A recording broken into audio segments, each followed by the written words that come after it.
Hello friends, आपका स्वागत है रेलवे ड्रीमर्स में। फ्रेंड्स, आज हम लोग पूरा जो यूआर ओबीसी एससी का जो पैनल आया है, यूआर और ओबीसी का रिवाइज होकर आया है और एससी का सिंगल पैनल आया है। लेकिन जैसे यूआर और ओबीसी का आया है फ्रेंड्स, वैसे ही इसका भी आया है फ्रेंड्स।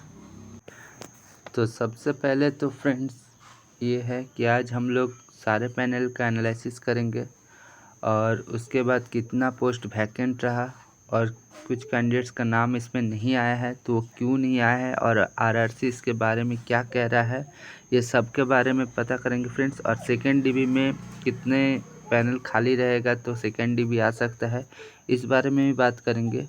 तो फ्रेंड्स, हमारे चैनल के साथ बने रहिएगा और लाइक शेयर एंड सब्सक्राइब जरूर कीजिएगा फ्रेंड्स, क्योंकि इसमें सबसे बढ़िया और ऑथेंटिक जानकारी आपको मिलेगा, वो भी लॉजिक के साथ कि ऐसा क्यों हो रहा है। तो सबसे पहले तो फ्रेंड्स ये है कि जिनका भी पैनल में नाम आया है उनको बहुत बहुत कॉन्ग्रेचुलेशंस, क्योंकि उनका लगभग आप मान के चलते हैं कि उनका नौकरी हो गया है और वो हम लोग के साथ ईआर कोलकाता में ज्वाइन कर रहे हैं, वो ओबीसी हो, एससी हो, चाहे जो भी हो। तो सबसे पहले तो फ्रेंड्स यूआर का मैं एनालिसिस करना चाहूँगा। यूआर में लगभग आप देख सकते हैं जो डीबी हुआ था उसमें 5676 कैंडिडेट्स का डीबी और मेडिकल हुआ था, जिसमें से जो शुरू वाला पैनल था फ्रेंड्स उसमें 5275 कैंडिडेट्स का नाम था। लेकिन नया वाला में फ्रेंड्स 5298 यानी 23 कैंडिडेट एक्स्ट्रा हो गए। तो फ्रेंड्स सब मिला जुला कर आप देखिएगा तो अभी भी जो वैकेंट है वो है 378 पोस्ट वैकेंट है। इसको याद रखिएगा फ्रेंड्स, क्योंकि यही बाद में जाके सेकेंड डीबी या फिर आपका सेकेंड जो नाम आने वाला है कुछ लोगों का, मैं आपको बाद में बताऊंगा कि अभी पेंडिंग में है उन लोग का भी एक और पैनल आएगा। तो आप ये देख सकते हैं तो 378 कैंडिडेट्स यूआर के हैं जो ये बाकी हैं। वैसे ही आप ओबीसी का देखिए तो लगभग 1519 का डीबी मेडिकल हुआ था और उसमें से ओल्ड पैनल में 1334 कैंडिडेट्स थे। लेकिन जो नया पैनल दिया गया और वो बहुत बढ़िया तरीके से दिया गया, उसमें 1344 यानी 10 कैंडिडेट्स बढ़ गए। तो वो कहाँ से आए, और अभी भी टोटल 175 कैंडिडेट्स है। लेकिन ओबीसी में आप एक चीज़ ध्यान दीजिएगा, पूरा जो रिजर्वेशन सिस्टम है उसमें ओबीसी का लगभग 26 से 27% रहता है। लेकिन अगर हम लोग 11,000 सीट में अगर 27% निकालते हैं तो वो लगभग आपको 2900 3000 के करीब होता है। लेकिन डीबी मेडिकल 1519 लड़का का ही क्यों हुआ, 3000 का क्यों नहीं हुआ? तो यहाँ पर आरआरसी से हम लोग जब गए थे फ्रेंड्स, हम पूछे थे ये क्यों नहीं हुआ, तो उन्होंने कहा कि जो सीसीए वाले कैंडिडेट्स हैं उनको मिनिमम 40 नंबर लाना था और ओबीसी में 30 नंबर लाना था। लेकिन सीसीए वाले जो कैंडिडेट्स हैं वो बहुत सारे कैंडिडेट्स ऐसे हैं जो 40 नंबर भी नहीं ला पाए और 30 के ऊपर बहुत सारे लाए थे। तो पहला बात है कि हॉरिजेंटल रिजर्वेशन को भरना है किसी भी हालत में। तो उन्होंने क्या किया, जितना भी ओबीसी वाले कैंडिडेट्स थे जो यूआर के कटअप थे जो भी थे, उन सबको ओबीसी का सीट दे दिया गया। इसीलिए वो जो 2700 2800 2900 सीट होने वाला था वो 1519 में आके अटक गया। और इसमें भी तो 1519 में आके अटक गया। तो उसमें से भी फ्रेंड्स देखिए 175 सीट वैकेंट है। तो आप देख पा रहे होंगे कि कैसे सीसीए वाले को सीट चेंज किया गया। नेक्स्ट है फ्रेंड एससी का डीबी, इसका एक ही पैनल आया फ्रेंड्स, वो भी बहुत बढ़िया तरीके से आया है, मेडिकल स्टैंडर्ड और ये दिया गया है।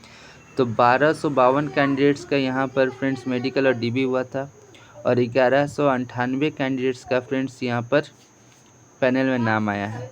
54 कैंडिडेट्स का अभी भी वैकेंट है। लेकिन इन तीनों पैनल में यहाँ भी बहुत सारे कैंडिडेट्स का पैनल में नाम नहीं है और वहाँ पर जब गए थे आप एक देखिएगा ग्रुप बन गया है।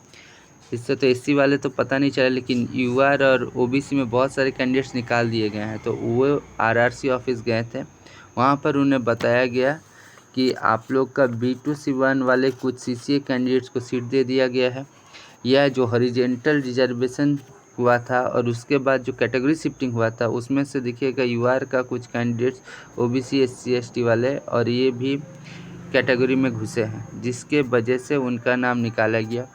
तो यही कारण उन लोग को बताया गया है। उनका मेडिकल स्टैंडर्ड भी एक इशू है, जिसके वजह से भी उन लोग को बाहर निकाला गया है।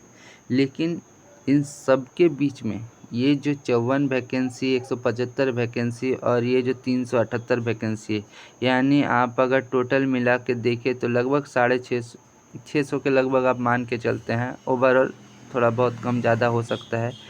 तो इसमें से क्या सब आउट हो गए? नहीं, कुछ ऐसे अभी भी कैंडिडेट्स हैं जिनका मेडिकल स्टैंडर्ड के वजह से मामला फंसा हुआ है, और उनमें से भी कुछ ऐसे हैं, कुछ बहुत कम संख्या है, जिनका मान लीजिए कास्ट सर्टिफिकेट का इशू है या फिर आपका नो ऑब्जेक्शन सर्टिफिकेट का इशू है। मतलब वो बहुत संख्या बहुत कम है, लेकिन इन लोग का बाद में जाकर आएगा। कुछ लोग का मेडिकल इशू है, मान लीजिए हाइड्रोसील या कुछ और, जिसमें 3 महीना 4 महीना बाद उन लोग को आने के लिए कहा जाता है।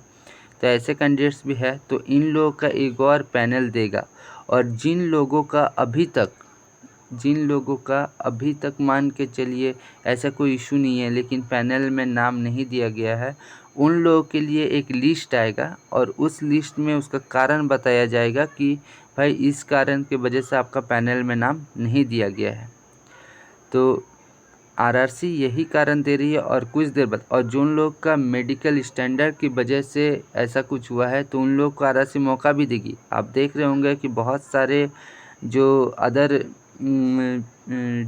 आरआरसीज़ है वो लोग री मेडिकल के अप्रोच के लिए टाइम भी दिए थे। तो ईस्टर्न रेलवे भी देगी, ये थोड़ी लेट हो रही है। हालांकि अभी आप मान सकते हैं कि रोजगार मेला के बाद अचानक से ये बहुत फास्ट एकदम फराटेदार स्पीड में चल रही है गाड़ी, और लगातार 2-3 पैनल आ गई है रिवाइज होके। तो हम ये मान सकते हैं कि बहुत जल्दी बाकी पैनल्स भी आ जाएंगे। लेकिन जो हम जो कह रहे थे कि एससी का और एसटी का जो कागज़ आएगा, उन लोगों के लिए ये री मेडिकल एक बार और देने के लिए कहा जाएगा, कारण बताया जाएगा और उस कारण को आप चैलेंज कर सकते हैं। तो चैलेंज कर सकते हैं फ्रेंड्स। उस समय अगर आपका ठीक पाया गया तो आपको दोबारा पोस्ट मिल सकता है। तो ये हो गया। अब सेकेंड डीबी में क्या असर पड़ेगा? देखिए फ्रेंड्स, ये जो टोटल मैंने अभी तक का, देखिए ईडब्ल्यूएस और एसटी को अभी छोड़ दीजिए क्योंकि उनका पैनल नहीं आया है, लेकिन उनका पैनल जल्द आ जाएगा फ्रेंड्स। मेरा पिछला वीडियो आप देख लीजिएगा। कल सुबह मैंने एक वीडियो बनाया था, उसमें मैंने कहा था कि एसटी एससी का पैनल 1-2 दिन में, एसटी एससी ईडब्ल्यूएस का पैनल 2-4 दिन में आने के लिए कहा गया है। सोर्स से पता चला था मुझे, और शाम तक एससी का आ गया। मुझे लगा था कि पूरा ही आएगा, लेकिन नहीं आया। बहरहाल जो भी हुआ, लेकिन आपका ईडब्ल्यूएस और एसटी का पैनल आ जाएगा। ये मान के चलिए ज़्यादा दिन नहीं है, अब 2-3 दिन तो मैं नहीं कह सकता हूँ, क्योंकि ईडब्ल्यूएस में सबसे बड़ा बात है किसी को भी जो 2019 या 2021 का किसी भी तरह का कागज़ के लिए नहीं बुलाया गया है, ना ही मुझे अभी तक एसटी का सुनने को मिला है।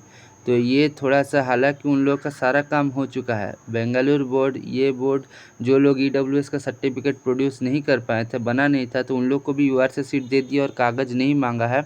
और मैं आपको बताना चाहूँगा उन लोगों का ट्रेनिंग भी हो चुका है और वो लोग ज्वाइन भी कर चुके हैं।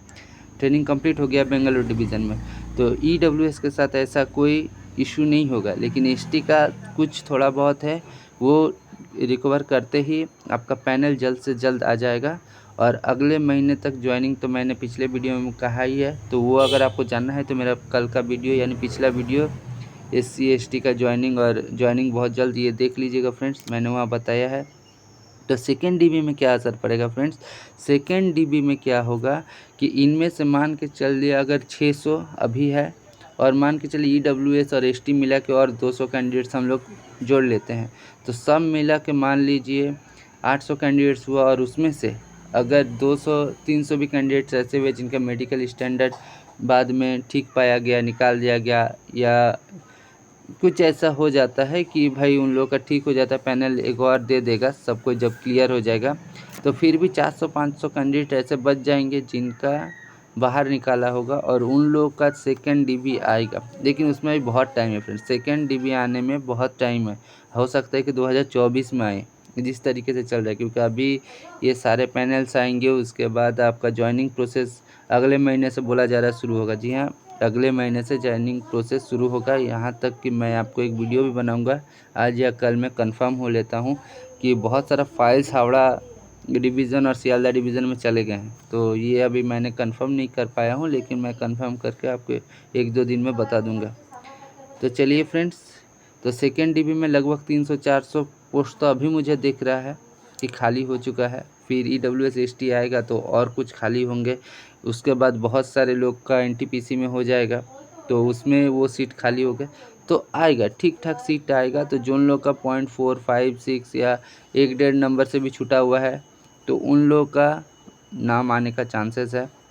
और एक चीज़ और मैं बताना चाहूँगा फ्रेंड्स, जो हम लोग का 19 तारीख को प्रोटेस्ट, वो प्रोटेस्ट होना ही है फ्रेंड्स। देखिए, सारा पैनल आने का बात था, मैंने भी कहा था सारा पैनल आ जाएगा, लेकिन अभी तक सारा पैनल नहीं दिया। अगर 1-2-3 दिन में अगर ST और EWS का भी पैनल नहीं आता है, तो मैं ये कहूँगा फ्रेंड्स, जिन लोग का पैनल आ गया है और उसमें आपका नाम नहीं है, आप उन लोगों के साथ भी हताश मत होइए। आप जाइए उनके साथ भी, अपना भी क्वेश्चन पूछिए कि मेरा पैनल से फर्स्ट पैनल में नाम था, रिवाइज पैनल में नाम नहीं है, क्यों 1:1 में जब लिया गया है, क्यों CCA वालों के चक्कर में हम लोग का पैनल में नाम नहीं आएगा। फर्स्ट पैनल में नाम, सेकंड ऐसे SC का भी है फ्रेंड्स। CCA वालों को सीट दे दिया गया, बहुत सारा सीट CCA वालों को हॉरिजॉन्टल में दे दिया गया, जिसके वजह से बहुत सारे कैंडिडेट्स निकल दिए हैं। यानी DB मेडिकल होने के बाद भी 1:1 में पोस्ट लेने के बाद भी बहुत सारे कैंडिडेट्स को निकाल दिया गया है, इसलिए क्योंकि वो सीट CCA वाले को दे दिया गया है। तो फ्रेंड्स, जब आप 2-4 संख्या में जाइएगा ना, कोई आपका बात नहीं सुनेगा। 19 तारीख को प्रोटेस्ट में बहुत बड़ी संख्या में लोग जाने वाले हैं, और हम चाहते हैं कि क्वेश्चन करना हमारा काम है, लेकिन शांतिपूर्वक तरीके से, उग्र मत होइएगा, बात कीजिएगा, बैठे रहिएगा। वो लोग आएंगे, बात भी करेंगे। हम लोग का बात करने का राइट है, हम लोग को जानने का अधिकार है, तो उस अधिकार का प्रयोग किया जाएगा। लेकिन सभी लोग जो SC ST OBC जिनका भी पैनल से पहले था, बाद में बाहर कर दिया, वो लोग भी जाएँ, अपना भी क्वारी रखें, और हम लोग ज्वाइनिंग वाइनिंग सब चीज़ के बारे में पूछेंगे फ्रेंड्स। तो चलिए फ्रेंड्स, आज के लिए इतना ही। आपको एनालिसिस कैसा लगा, और अगर कुछ भी कमेंट्स में जानना हो फ्रेंड्स, तो आप ज़रूर बात कमेंट्स में पोस्ट कर सकते हैं फ्रेंड्स। और हमारे चैनल को लाइक, शेयर एंड सब्सक्राइब जरूर कीजिएगा फ्रेंड्स। Thank you.